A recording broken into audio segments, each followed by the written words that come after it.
Take me to Chris's remains where she left them. She wanted to do the right thing. Thank you.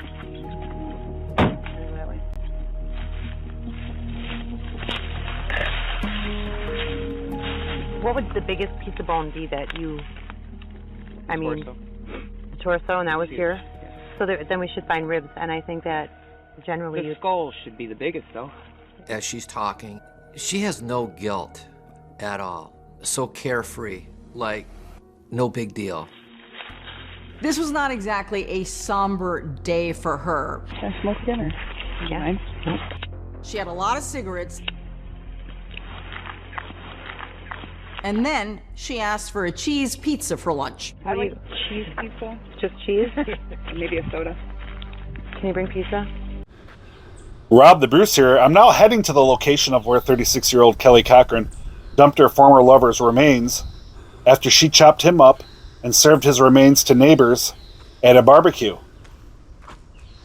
A few months later, she then injected her husband with a lethal dose of heroin, killing him and serving up his remains at another party as a barbecue.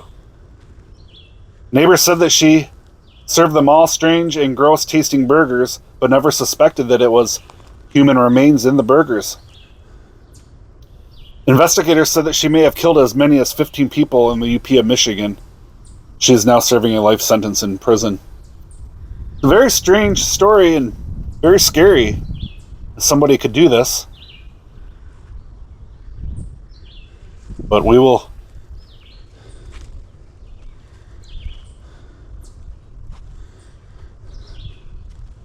pay our respects to his final resting place. What a horrible way to go.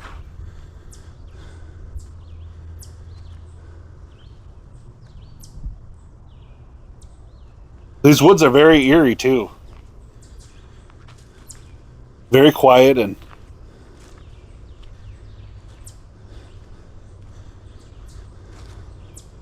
but here it is. Here is where they found his remains. So sad. Yeah, nobody deserves to die like that. That was so barbaric.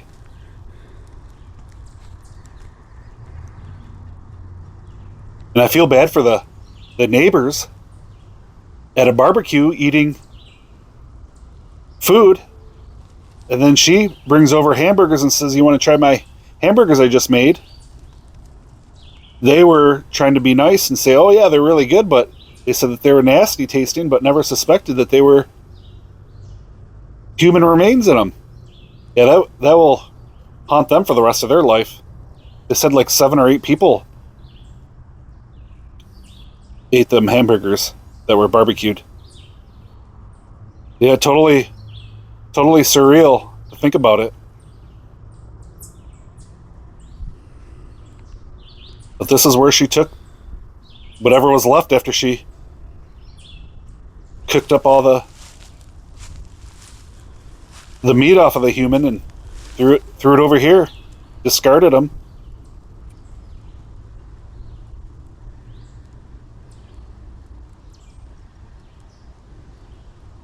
This lady definitely needed to be in a mental hospital well before this ever happened. But who would have ever thought about going to a barbecue and the food there's not animal based, human based. Rest in peace. Here's an old abandoned boxcars.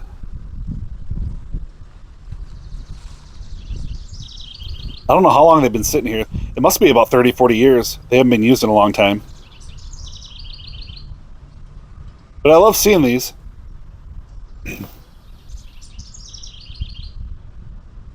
Just out in the middle of the woods. I guess they gotta leave them somewhere. You would think that they could use the metal or whatever and recycle it, but they don't.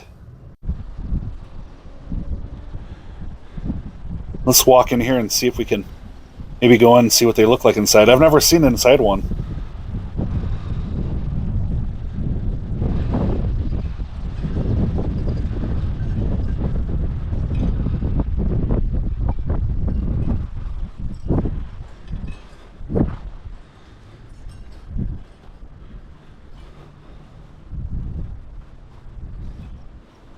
Wonder what they would have used to, would it have been like grain? Not grain, I don't think it would be anything food related that they would have kept in here. Maybe like product for stores? I'm not sure.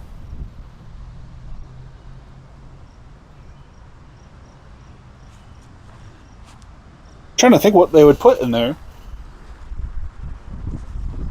I guess there'd be multiple things that they could have put in here to transport it.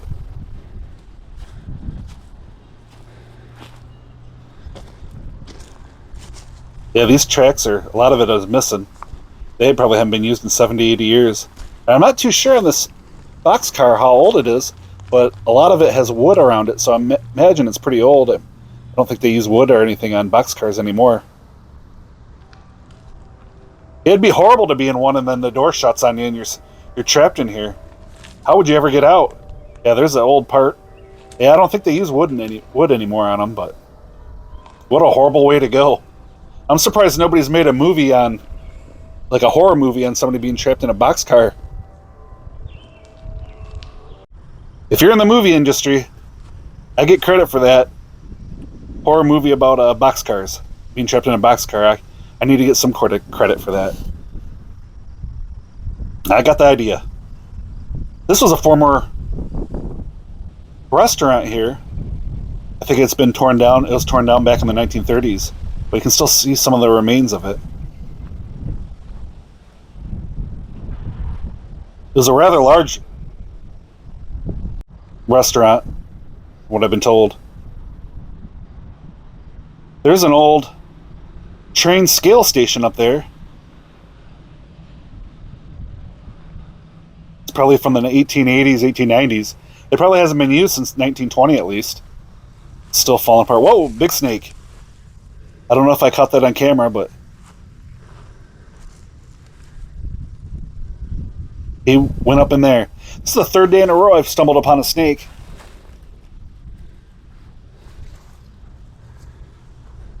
Huh.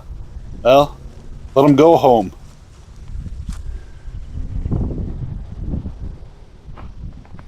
What is that on Happy Gilmore when he says, let him go home or something like that? Yeah, this train scale station is pretty cool. I guess they had iron ore in this area, so they would have to weigh everything before they would ship it out. That's how they would do it. Down below the tracks is like 20 foot deep with all these bells and whistles and contraptions and like a watch. Like if you open up a watch, that's all underneath the ground for them to weigh the trains with. And then in that building, there's a bunch of switches and stuff. But I'd walk over there, but everything's rotting. And you might fall through. It's not real safe. Below the train tracks there, everything's rotted out. It's all wooden and then 20-foot drop down below. So it wouldn't be safe to walk over there. You'd have to go around and then go behind it to get up over there.